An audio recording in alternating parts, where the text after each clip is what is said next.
3월 18일 화요일입니다. 오늘은 박성재 법무부 장관의 탄핵 심판 첫 변론이 오후 2시 헌법재판소에서 진행이 됩니다. 동시에 이제 관심을 끄는 것이 윤석열 대통령 탄핵 심판 선고 기일이 지정이 될 것인가 하는 부분입니다. 아마 오늘이나 내일 중에 지정이 되지 않을까 이렇게 예상이 됩니다. 좀 이 헌법재판의 시계가 좀 빨리 돌아가기 시작한 그러한 흐름입니다. 헌법재판소의 요즘 풍경 몇 가지 좀 먼저 화면으로 보겠습니다. 철조망이 쳐져 있습니다. 이 철조망 군대 갔다 오신 분들 기억하실 텐데 군대 철책 위에 있던 철조망, 헌법재판소 담장 위에 철조망이 이렇게 쳐졌습니다. 여기도 마찬가지입니다. 헌법재판소에 쭉 둘러가지고 그 담장 위로 넘어갈 수 없도록 이렇게 철조망을 쭉 쳐놨습니다. 우리나라 헌법재판소의 담장의 풍경, 대통령 탄핵심판 선고를 앞둔 헌법재판소의 표정입니다. 입구의 모습인데요. 이것도 역시 이렇게 막혀 있습니다. 출입을 막는 이러한 것들을 가지고 지금 혹시나 있을지 모를 여러 가지 상황에 대비를 하고 있습니다. 이것과 함께 그 헌법재판소 주변을 차벽으로 이렇게 다 둘렀습니다. 차벽으로. 정문도 또 버스가 큰 버스가 2대 있고 요것이 지금 탄핵 심판을 앞둔 헌법재판소의 요즘 풍경입니다. 그만큼 우리 사회의 갈등과 이런 서로에 대한 비방, 비판의 수위가 좀 위험수위에 갔다라고 볼 수 있는 거죠. 온라인의 협박글 이런 것도 계속 올라오고 있습니다. 최근 한 177건 정도 올라왔는데 그중에 25명, 그 177건의 글을 쓴 25명을 검거했고 1명은 구속했습니다.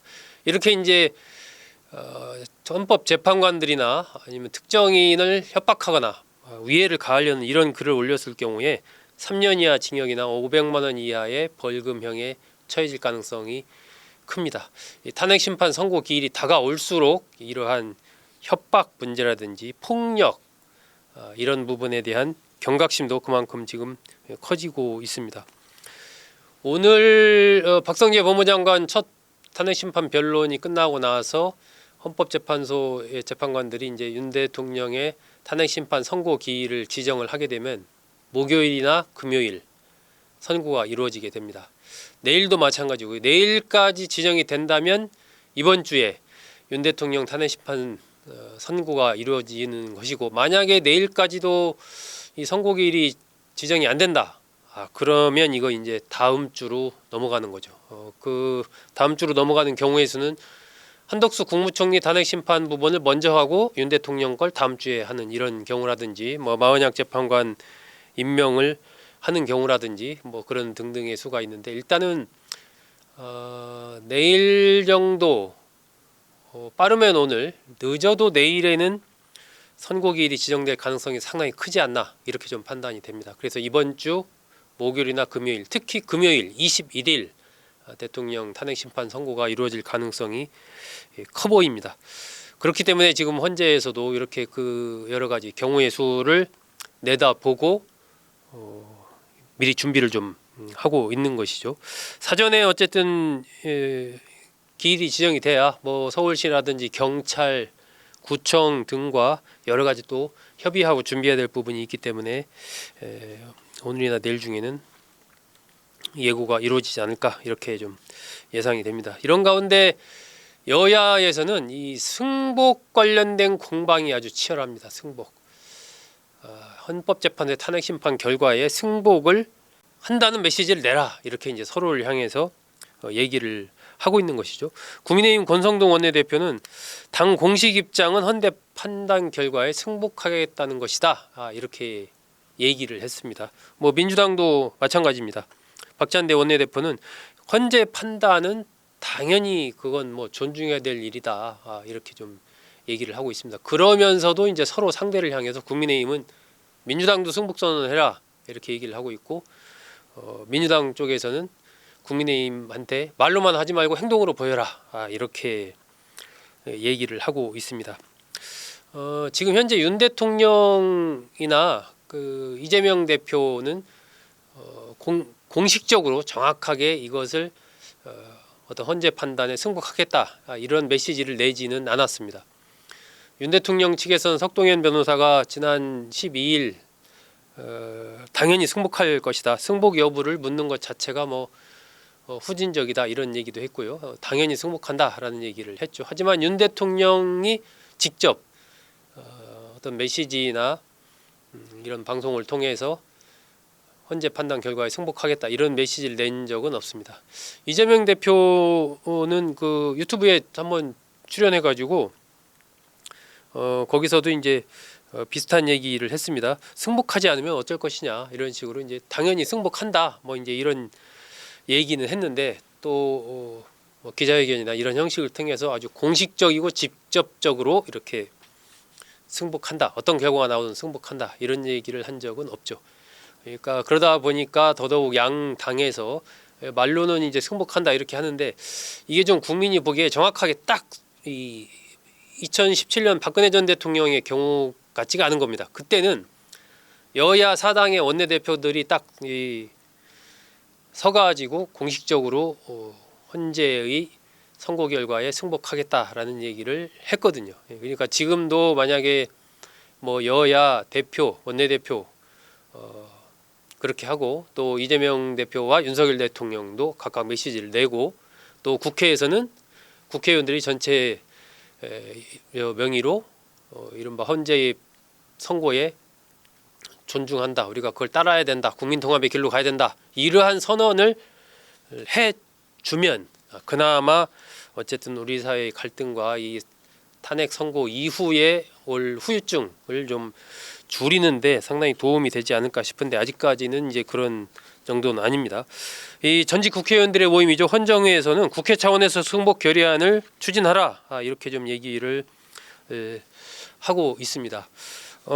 지금 윤석열 대통령이 이제 가장 주목이 되는 거죠. 역시 이제 윤석열 대통령이 탄핵 소추가 된 당사자이고 하기 때문에 윤 대통령이 헌재의 탄핵 심판 선고가 내려지기 전에 어떤 결과가 나오든 내가 거기 승복하겠다, 이제 이런 메시지를 내주면 그게 여야도 물론이고 국민적인 입장에서도 그 선고 이후에 있을 수 있는 여러 가지 어떤 불상사, 이런 것들을 줄이는데 상당히 역할을 하지 않을까 싶기 때문에 이 부분에 여야가 관심을 많이 갖고 있고, 야당에서는 적극적으로 윤 대통령이 승복하겠다는 메시지를 내라라고 얘기를 하고 있고, 국민의힘에서는 그건 대통령실에서 알아서 할 일이다, 이런 정도 톤으로 얘기를 하고 있죠. 윤 대통령이 서울 구치소에서 관저로 돌아온 게 지난 8일입니다. 구치소에 있을 때는 SNS도 하고 편지도 보내고 이렇게 막 좀 적극적으로 지지자들과 소통하면서 뭔가 좀 이 탄핵 반대를 부추긴 듯한 그런 모습을 보였었는데, 관저로 돌아온 이후에는 오히려 조용합니다. 돌아온 직후에 그 짧은 입장문 그거 낸 거 외에, 그리고 그 다음 날 권성동 비대위원장과 권영세 비대위원장과 권성동 원내대표 관저에서 잠깐 만난 거 외에는 특별히 외부인을 만났다는 소식도 들려오고 있지 않습니다. 보도에 따르면 이제 독서와 관저 내부 산책 이런 걸로 이제 소위를 하고 있다, 이렇게 보도가 나오고 있고, 대통령실 측에서는 윤 대통령이 탄핵 심판 선고가 나기 전까지 외부 일정을 가지는 그런 일은 없을 것이다, 차분하고 담담하게 기다린다는 입장에 변화가 없다, 이렇게 얘기를 하고 있습니다. 아마 그러한 기조로 계속해서 갈 것 같고요. 그러다 보니까 이제 민주당 쪽에서도 윤 대통령이 사전에 메시지를 낼 가능성은 별로 없는 것 같다, 이런 얘기가 계속 나옵니다. 이재명 대표의 최측근 인물이죠. 정성호 의원 가능성 없다, 이렇게 한 칼에 딱 얘기를 했습니다. 그 근거로는 구치소에서 나오면서 윤 대통령이 주먹을 쥐고 미소를 지은 이런 점과 국민의힘 의원들이 말로는 탄핵 심판에 승복하겠다라고 하면서도 상당 부분 절반 이상의 의원들이 장외에 나가서 과격한 발언을 하고 있지 않느냐, 이렇게 얘기를 했습니다. 탄핵 심판 선고 전에 윤 대통령이 메시가 나올 가능성, 현재로서는 여러 가지 측면에서 그렇게 커 보이지는 않습니다. 하지만 탄핵 심판 선고가 내려진 직후라도 대통령이 메시지를 내야 된다. 이런 얘기가 계속 나옵니다. 유승민 의원은 헌재에서 기각 결정이 나오면 복귀하면 되는 거고 인용 결정이 나오면 즉시 승복 메시지를 내주는 것이 대통령으로서의 마지막 도리다. 이렇게 얘기를 했고요. 보수 성향 시민단체인 범시민사회단체 연합은 모든 국민과 정치 세력은 헌법재판소의 판결에 무조건적으로 승복해야 한다라는 그 메시지를 내야 한다. 이렇게 얘기를 했습니다.